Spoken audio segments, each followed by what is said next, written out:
ঠান্ডা লেগেছে, কি করি বলো তো?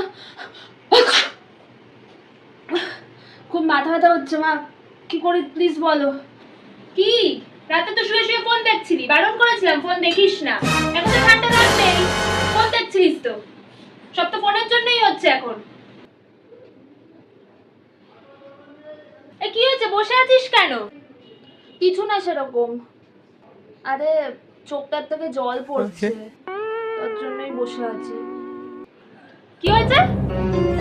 ফোন দেখ বেশি করে, চোখ থেকে কি সবকিছু দিয়ে জল বেরোবে।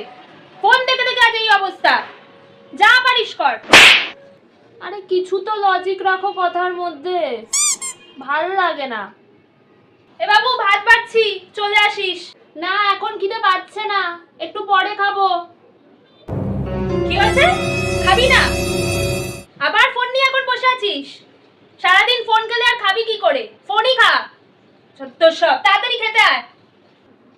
মানেটা কি? কি অদ্ভুত। আচ্ছা মা, ফোন নিয়ে যদি এত প্রবলেম, সব যদি ফোনের জন্যই হয়, তাহলে তুমি ফোনটা দেখা বন্ধ করছো না কেন? কি বলছিস? আমি ফোন দেখা কেন বন্ধ করি না? আমি যদি ফোন দেখা বন্ধ করি তাহলে রেসিপিগুলো কে দেখবে? আর রেসিপিগুলো যদি না দেখে তোদেরকে খাওয়াবে কে? হ্যাঁ,